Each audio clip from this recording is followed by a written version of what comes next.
మాంగళ్య shopping mall ఆర్సీపురంలో Ambedkar statue ఎదురుగా July 12న రాశి ఖన్నా చేతుల మీదుగా గ్రాండ్ ఓపెనింగ్.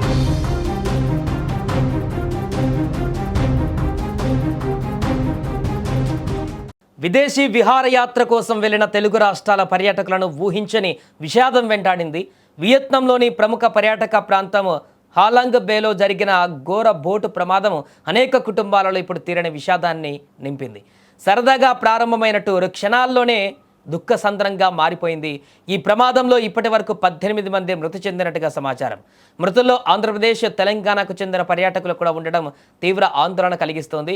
ఇక ప్రముఖ మొబైల్ కంపెనీ ఆధ్వర్యంలో సుమారు 250 మంది మొబైల్ డిస్ట్రిబ్యూటర్లకు విదేశీ పర్యటన ఏర్పాటు చేశారు. ఈ టూర్లో ఆంధ్రప్రదేశ్ నుంచి 35 మంది, తెలంగాణ నుంచి 45 మంది పాల్గొన్నారు. వియత్నాంలోని ప్రపంచ ప్రసిద్ధ పర్యాటక ప్రాంతమైన హాలాంగ్ బే సందర్శనలో భాగంగా బోటులో ప్రయాణిస్తుండగా ఈ ప్రమాదం చోటు చేసుకుంది. సమాచారం ప్రకారం ప్రమాద సమయంలో బోటులో మొత్తం 32 మంది ప్రయాణికులు ఉన్నారు. అకస్మాత్తుగా బోటు బోల్తా పడడంతో ప్రయాణికులు నీటిలో చిక్కుకుపోయారు. ప్రమాదం జరిగిన వెంటనే స్థానిక అధికారులు, రెస్క్యూ సిబ్బంది సహాయక చర్యలు ప్రారంభించారు. ఈ ప్రమాదంలో కడప జిల్లాకు చెందిన పలువురు పర్యాటకులు మృతి చెందినట్టుగా తెలుస్తుంది. మరోవైపు కృష్ణా జిల్లా మచిలీపట్నానికి చెందిన lava mobile distributor Gelli Kishore కుటుంబానికి కూడా విషాదం తాకింది. ప్రమాదంలో ఆయన భార్య జయశ్రీ మృతి చెందినట్టుగా సమాచారం. ఇక ఈ విషాదకర విషయం ఏంటంటే గెల్లి కిషోర్ పరిస్థితి ప్రస్తుతం విషమంగా ఉన్నట్లు తెలుస్తుంది. ఆయనకు వైద్యులు చికిత్స అందిస్తున్నారు. దీంతో కుటుంబ సభ్యులు, బంధువులు తీవ్ర ఆందోళనలో ఉన్నారు. విదేశీ టూర్ కోసం ఆనందంగా బయలుదేరిన కుటుంబాలు ఇప్పుడు కన్నీరు మున్నీరు అవుతున్నాయి. తమ వారితో చివరిసారిగా మాట్లాడిన క్షణాలను గుర్తు చేసుకుంటూ బంధువులు ఆవేదన వ్యక్తం చేస్తున్నారు. ఇక దీనికి సంబంధించిన పూర్తి వివరాలు మా ప్రతినిధి నాగమణి రెడ్డి ఫోన్ లైన్లో అందిస్తారు. ఎస్ నాగమణి రెడ్డి, అక్కడ ఎవరు తెలుగు వాళ్ళు చనిపోయారు? ప్రస్తుతం అక్కడ పరిస్థితి, కుటుంబ సభ్యులు ఏమంటున్నారు? వియత్నాంలో ఘోర బోటు ప్రమాదం జరిగిందని చెప్పవచ్చు. ఎందుకంటే ఈ బోటు ప్రమాదంలో దాదాపు 18 మంది ఇప్పటికే మృతి చెందారని చెప్పి మనకు అధికారికంగా ప్రకటన వెలువడింది.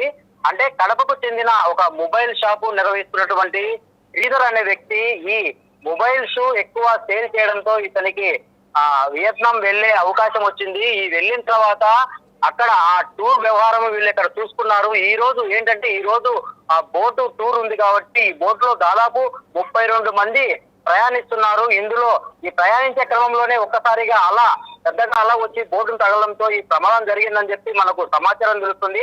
అంటే ఈ ప్రమాదంలో దాదాపు 32 మంది ఆ ప్రయాణించడంతో 18 మంది తెలుగు వారే చనిపోయారని మనకు సమాచారం అందుతుంది.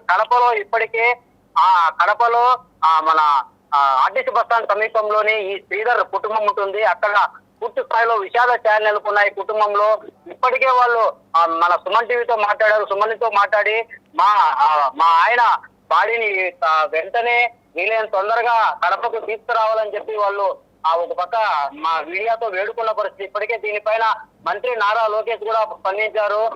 తెలుగు వారు ఎవరు భయపడకండి, మనం అక్కడ మాట్లాడాము, ఎంబొచ్చితో పూర్తి స్థాయిలో మాట్లాడాము, ప్రతి ఒక్క కుటుంబానికి బాడీని చేరే విధంగా కూడా ప్రయత్నం చేస్తామని చెప్పి ఒక ప్రభుత్వం నుంచి కూడా అధికారంగా ప్రకటన వెళ్ళింది. కడప నుంచి కూడా సమాచార శాఖ నుంచి కూడా పూర్తిగా సమాచారం వెలువడింది. Sai right, thank you Nagamani. So మొత్తానికి అక్కడ జరిగినటువంటి ప్రమాద తాలూకు దృశ్యాలు అందరినీ కలవరపెడుతున్నాయి. తెలుగు రాష్ట్రాలలో ఇప్పుడు మిగతా కుటుంబ సభ్యులు కూడా టెన్షన్గా గడుపుతున్నారు. ఎందుకంటే మిగతా పర్యాటకులందరూ కూడా ప్రమాదానికి అసలు కారణం ఏంటి, బోటు ఎలా బోల్తా పడింది, వాతావరణ పరిస్థితుల వల్ల జరిగిందా లేక సాంకేతిక లోపమా అనే విషయాలపైన ఇప్పుడు వియత్నాం అధికారులు అక్కడ దర్యాప్తు అయితే కొనసాగిస్తున్నారు.